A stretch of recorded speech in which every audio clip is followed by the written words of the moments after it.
ನಮಸ್ಕಾರ. ಇಡೀ ದೇಶದಲ್ಲಿ 2047 ಇಸ್ಲಾಮಿಕ್ ರಾಷ್ಟ್ರ ಮಾಡಬೇಕು ಅಂತ ಹೇಳಿ ಮುಸ್ಲಿಮರು ದೊಡ್ಡ ಪ್ರಮಾಣದಲ್ಲಿ ಅವರದೇ ಆದಂತಹ ರೀತಿಯಲ್ಲಿ ಪ್ರಯತ್ನವನ್ನು ಮಾಡ್ತಾ ಇದ್ದಾರೆ.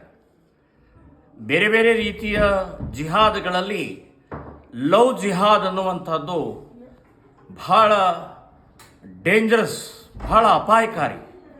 ಇದೊಂದು ವೈರಸ್. ಇದು ಹಿಂದೂ ಹೆಣ್ಣು ಮಕ್ಕಳನ್ನು ಪ್ರೀತಿ, ಪ್ರೇಮ, ಲವ್, ಇಷ್ಕ್ ಅನ್ನುವಂಥ ಹೆಸರಿನಲ್ಲಿ ಅವರನ್ನು ಮೋಸ ಮಾಡಿ, ಮತಾಂತರ ಮಾಡಿ, ಬುರ್ಕಾ ಹಾಕಿಸಿ, ನಮಾಜ್ ಮಾಡಿ, ಗೋಮಾಂಸ ತಿನ್ನಿಸುವಂಥ ವ್ಯವಸ್ಥಿತ ಷಡ್ಯಂತ್ರ ಇಡೀ ದೇಶದಲ್ಲಿ ನಡೀತಾ ಇದೆ.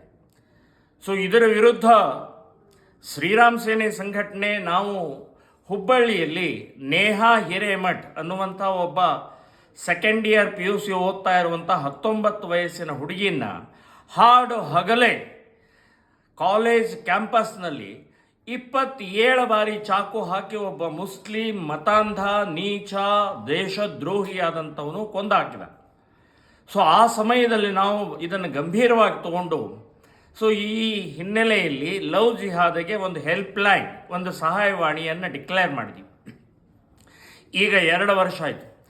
2 ವರ್ಷದಲ್ಲಿ 8,000 ಕಾಲ್ಗಳು ಬಂದಿದ್ದಾವೆ, 8,000 ಕರೆಗಳು ಬಂದಿದ್ದಾವೆ. ನನ್ನ ಮಗಳು ಹೋದ್ಲು, ನನ್ನ ತಂಗಿ ಹೋದ್ಲು, ನನ್ನ ಅಕ್ಕ ಹೋದ್ಲು, ನಮ್ಮ ಪಕ್ಕದ ಮನೆಯವನು ಹೋದ್ಲು, ಓಣಿಯವಳು ಹೋದ್ಲು ಅಂತ ಹೇಳಿ 8,000 ಕಾಲ್ಗಳು ಬಂದಿದ್ದಾವೆ. ಅಂದರೆ ನಾನು ಯಾಕೆ ಇದನ್ನು ಅಂಕಿ ಹೇಳ್ತಾ ಇದ್ದೀನಿ ಅಂತಂದರೆ, ಎಷ್ಟು ರೀತಿಯ ವೈರಸ್ ಇದೆ, ಎಷ್ಟು ಭಯಾನಕವಾದಂಥ ಸ್ಥಿತಿ ತಲುಪಿದೆ ಅಂತನ್ನುವಂಥದ್ದು ಹಿಂದೂ ಸಮಾಜ ಅರ್ಥಕೊಳ್ಬೇಕಾಗಿದೆ. ಸೊ ಆ ಹಿನ್ನೆಲೆಯಲ್ಲಿ ಈ 2ನೇ ವರ್ಷದ ಸಹಾಯವಾಣಿಯ ನಿಮಿತ್ತವಾಗಿ ಒಂದು ಕಾರ್ಯಕ್ರಮವನ್ನು ನಾವು ಹುಬ್ಬಳ್ಳಿಯಲ್ಲಿ ಮಾಡ್ತಾ ಇದ್ದೀವಿ. ಇಡೀ ರಾಜ್ಯದ ಮಹಿಳೆಯರಿಗೆ ಒಂದು ಪ್ರಜ್ಞೆ ಬರಬೇಕು, ಒಂದು ಜಾಗೃತಿ ಮೂಡಿಸಬೇಕು.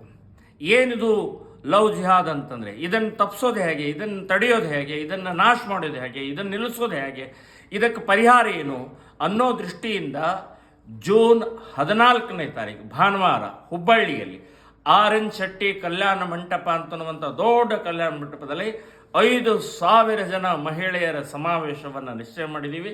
ಅಷ್ಟೇ ಅಲ್ಲ, ಅವರಿಗೆ ಧೈರ್ಯ, ಸ್ಥೈರ್ಯ, ಒಂದು ವಿಶ್ವಾಸ ಬರೋಗೋಸ್ಕರ ಒಂದು ತ್ರಿಶೂಲವನ್ನು ಕೂಡ ನಾವು ಅವರಿಗೆ ಉಚಿತವಾಗಿ ಕೊಡ್ತಾ ಇದ್ದೀವಿ. ಸೊ ಈ ಕಾರ್ಯಕ್ರಮಕ್ಕೆ ರಾಜ್ಯದ ಎಲ್ಲ ಮಹಿಳೆಯರು, ಎಲ್ಲ ಹಿಂದೂಗಳು ಭಾಗವಹಿಸಬೇಕು. ಲವ್ ಜಿಹಾದ್ ಅನ್ನುವಂಥ ವೈರಸ್ಸನ್ನು, ಕ್ಯಾನ್ಸರನ್ನು, ದೇಶದ್ರೋಹಿಯನ್ನು ತಡೆಯುವಂಥ ಪ್ರಕ್ರಿಯೆಯನ್ನು ನಾವೆಲ್ಲರೂ ಕೈ ಜೋಡಿಸೋಣ ಅಂತನ್ನುವಂಥ ಈ ಸಂದರ್ಭದಲ್ಲಿ ಹೇಳಿ, ಇನ್ನೊಮ್ಮೆ ಜೂನ್ 14 ಭಾನುವಾರ ಬೆಳಗ್ಗೆ 11 ಗಂಟೆಯಿಂದ ಸಂಜೆಯವರೆಗೆ ಕಾರ್ಯಕ್ರಮ ಇರುತ್ತೆ.